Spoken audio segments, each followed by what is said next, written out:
Groupe Pelou, l'immobilier bien plus encore présente.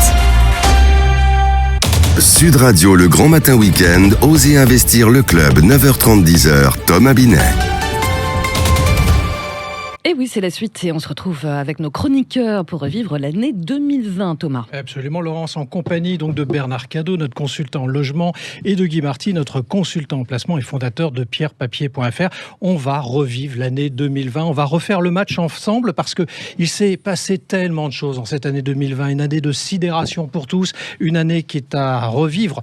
Mais seulement avec vous, parce qu'on n'a pas du tout envie de revivre l'année 2020 en 2021. Mais ça sera pour la semaine prochaine. Alors, Bernard Cadot, quel serait l'adjectif que vous voudriez retenir pour qualifier 2020 ? Lancez-vous, Bernard. Alors, je vais dire inattendu, c'est même en dessous de la vérité, mais vraiment inattendu. C'est inattendu ? Et vous, oui. Guy ? Moi, j'allais dire inimaginable. Alors, on est en duplex avec Stéphane Descartier, qui est le président de la Maison de l'Investisseur, commercialisateur en immobilier neuf. Stéphane, votre adjectif à vous, ça serait quoi ? Moi, ce serait peut-être résistance, Oui. parce qu'effectivement, avec tout ce qui nous est tombé dessus cette année, à tout point de vue, finalement, on peut se dire que le marché a bien résisté. Philippe Tabouret, vous êtes le directeur général adjoint de CAFPI, vous êtes en duplex également avec nous et vous êtes courtier en prêt immobilier. Votre adjectif à vous ? C'est pas un adjectif, mais réinvention, puisqu'il a fallu se réinventer tout au long de l'année avec les événements. Guy, comment s'est porté le marché des SCPI ? On va en parler tout de suite, donc les sociétés civiles de placement immobilier. On a connu des records en 2019. 2020, c'est quoi le bilan ? La collecte n'est pas mauvaise du tout. Oui. On ne sait pas encore si elle va se stabiliser autour de 25, 30, 35% de baisse par rapport à 2019, qui était une année extraordinaire. Donc en fait, elles ont continué à collecter et jusqu'à la fin de l'année, en sachant bien sûr qu'il y a des situations différentes selon les types de SCPI et selon aussi les types de réseaux. Bernard Cadot, vous allez nous parler donc du logement. On a commencé avec votre adjectif. On a connu aussi des records en 2019. En fait, c'était l'année des records en 2019. 10 000 euros du mètre carré, on s'en souvient tous. Il est clair que 2020 aurait été une année un peu plus morose, probablement, sur le front des records en logement. Oui, disons que le début de l'année, c'était encore l'élan de 2019. Donc vous l'avez rappelé, 2019, l'année des records. Le début de l'année, janvier-février, finalement, j'allais dire, tout se passait bien, y compris pour des mois de janvier-février, qui étaient plutôt de très bonnes factures. Arrive le confinement, tout s'arrête. Et puis ça repart très fort après le confinement, avec une forme de rattrapage, mais aussi une envie d'être propriétaire, de devenir propriétaire immobilier. Parce qu'on ne l'a pas encore dit, mais on est dans un contexte où l'épargne est très très forte. Très très forte. Et puis on est aussi dans un contexte qui malheureusement est un contexte qui perdure, qui est celui du déséquilibre entre l'offre et la demande. Donc une tension sur les prix, toujours. Et puis les taux restent bas, et je pense que Philippe pourra nous en parler tout à l'heure, mais les taux restent très bas, donc ça soutient quand même la demande.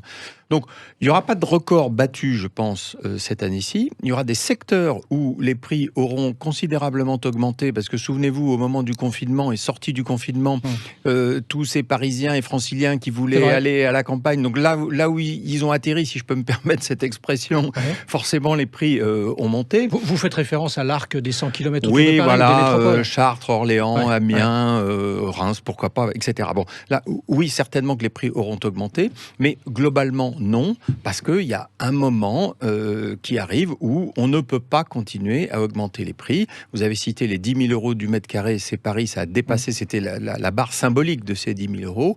Il n'en demeure pas moins qu'il y a de moins en moins de gens qui peuvent acheter à Paris, par exemple. On a multiplié par 3 les prix en 20 ans. Oui. Avoir en mémoire. Et il faut penser aux primo-accédants surtout. Exactement. Alors, vous parliez de Philippe Tabouret, on va revenir vers lui un instant. Philippe, 2020, record par rapport à 2019, sur le front de l'argent, il se passe quoi ?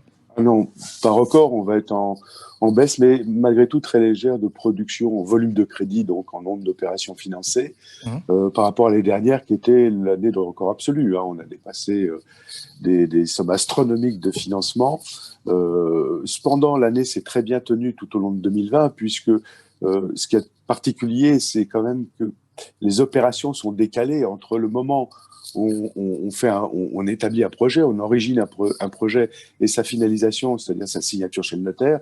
Il se passe dans l'ancien une durée à peu près de 3-4 mois, qui a été prolongée par les confinements, par les problèmes techniques de signature à distance, etc.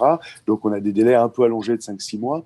Et puis pour le neuf, ça peut être un an ou 2 ans. Donc on a signé quand même beaucoup de volumes, mais qui étaient des volumes précédents pour la plupart, bien sûr, la pandémie, et puis ne tenant pas encore compte des conséquences de la crise économique. Stéphane Descartier, votre analyse là-dessus ? Alors oui, c'est sûr que sur le volume de transactions a quand même tenu bon, puisque sur l'ancien, on va finir autour de 900 000 ventes, ce qui est quand même pas mal du tout, ce qui fait quand même partie des grosses années avec en même temps 2 ou 3 mois qui ont été quasiment gelés. Alors sur le neuf, par contre, c'est beaucoup plus difficile, puisque là, on va être autour de moins 30% à peu près sur l'année, avec alors en plus le Covid est arrivé sur un marché qui était déjà en pénurie, notamment du fait des élections municipales. Le confinement a ensuite rajouté des délais supplémentaires, parce que pendant le premier confinement, tous les délais ont été suspendus pour l'instruction des permis, pour les recours des tiers, etc. Et puis en plus, la Caisse des dépôts et consignations a fait une véritable razzia sur les lots neufs qui ont échappé notamment aux particuliers. Donc effectivement, sur le neuf, ça sera pas une bonne année effectivement 2020, puisqu'on va finir autour de moins 30%.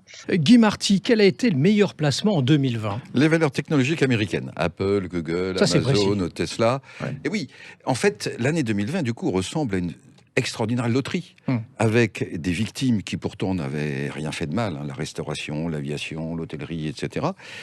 Et puis les valeurs du digital qui ont touché le gros lot. C'est pour ça qu'il est toujours facile, mais seulement après coup, de dire quel est le meilleur placement d'une année.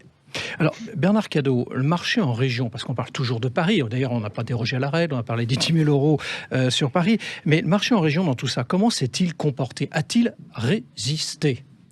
Oui, il a résisté. Alors bien sûr, avec des différences selon les régions et surtout selon les grandes métropoles régionales. Il y a toujours cet effet TGV qui fait que là où le TGV arrive, en général, il y a beaucoup de demandes et les prix montent. Mais il y a aussi ces régions, ces fameuses régions où les Françaises et les Français ont souhaité aller dorénavant s'installer parce que la qualité de vie y est meilleure. Et puis aussi parce qu'on les y a incités via le télétravail. C'est aussi un des moteurs. Donc ces régions-là, oui, elles ont vraiment bénéficier de cet avantage-là.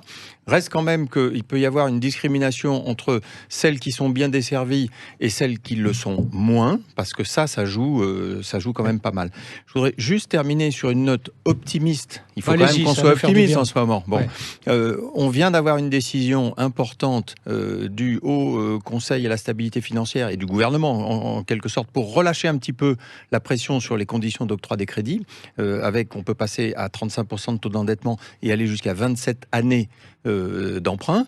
Je pense que c'est une façon de conclure cette année peut-être sur une note optimiste. Guy Marty, finalement, il fallait faire quelque chose de différent début 2020 ? Non, qu'on a fait ? Non, comme d'habitude, surtout comme d'habitude. C'est-à-dire qu'on organise son patrimoine, on fait ses placements dans la durée, on achète un appartement, on achète des parts de SCPI. En fait, placer son argent, c'est pas se faire sur une vague ou c'est pas essayer de deviner dans quel sens va le vent. C'est se fixer un cap et le garder, surtout s'il y a de la tempête. Philippe Taboret, Bernard Cadot vient nous parler du crédit. C'est vrai qu'en fin d'année 2019, début 2020, les conditions se sont resserrées notablement. Comment vous avez vécu ça sous cet angle-là et qu'est-ce que vous en espérez ? Est-ce que vous êtes aussi optimiste que Bernard sur ce qu'il vient de nous dire ? Oui, optimiste pour l'avenir, je conclurai par ça, mais pour réécrire un peu l'histoire, c'est que en 2019, on a eu effectivement des volumes exceptionnels de crédits distribués avec des banques qui ont été considérées comme trop souples dans leur facilité à l'accès au crédit. Bien sûr, les gens ont simplement profité de taux extrêmement bas, taux qui sont toujours en fin d'année extrêmement bas, puisqu'on est proche des records sur des durées de 20 ans, aux alentours des 1% pour emprunter. C'est vraiment une très bonne affaire que d'emprunter en ce moment. Les primo-accédants, sans apport, ayant besoin de durée très longue pour emprunter et sur des critères d'endettement de 33%, se voyaient contraintes de respecter scrupuleusement ces nouveaux critères. Et puis, entre-temps, il y a eu postérieurement à ces décisions, il y a eu lieu la pandémie. Puis ça a redémarré, effectivement, il y a eu l'effet bouchon, donc reprise. Et ce qu'on constate, je disais, mais attention, nous, on est des observateurs en tant qu'intermédiaires. On s'occupe des projets initiaux des candidats à l'accession. On voyait de plus en plus de refus des banques par contrainte, et puis de candidats exclus du financement. Et donc, on pronostiquait dans les 6 mois qui viennent, c'est-à-dire maintenant, fin d'année, un volume de production de crédit qui allait chuter. Mais personne ne voulait le voir. Merci Philippe Tabouret. Oui, là, on va fermer l'année. Et comme le veut la tradition, nous terminons le club avec une musique, Laurence. Ça me dit quelque chose, je suis pas très douée en anglais, hein, Thomas. Allez, j'essaye. Sinon, Prayer in C. Allez, c'est quelqu'un qui l'a choisi. Bernard est totalement bilingue. Bernard, alors. C'est un Américain. Voilà, Lily absolument. One and the Prick. Bah, voilà. Bien, non Et ça date de 2010. C'est votre choix, Guy Marty. Vous êtes rock'n'roll, vous, aujourd'hui. Non, mais si vous voulez, j'aime beaucoup. Je ne suis pas le seul. Mais 2, c'est une très très belle histoire parce que la jeune chanteuse l'avait sortie en 2010 dans son tout premier album. Et quelques années plus tard, le DJ Robin Schulz a souhaité la remixer. Elle a eu la modestie, l'intelligence d'accepter. Et c'est là que c'est devenu un succès international ravageur. Merci à tous. Merci à Bernard Cadot. Merci à Guy Marty, à Stéphane Descartier et à Philippe Tabouret d'être passés du côté d'Oser Investir ce dimanche matin. Et merci à vous Thomas Binet. C'était le 7e et dernier numéro d'Oser Investir de l'année 2020. Merci de nous avoir suivis. Et vous pouvez retrouver l'intégralité de l'émission sur sudradio.fr et sur l'ensemble de nos dispositifs digitaux, sur ceux de Sud Radio et bien évidemment également sur ceux d'Oser Investir. Merci de votre fidélité et à dimanche prochain. Sud Radio, le grand matin week-end, Oser Investir le club, 9h30, 10h, Thomas Binet. Avec Groupe Peloux, l'immobilier et bien plus encore.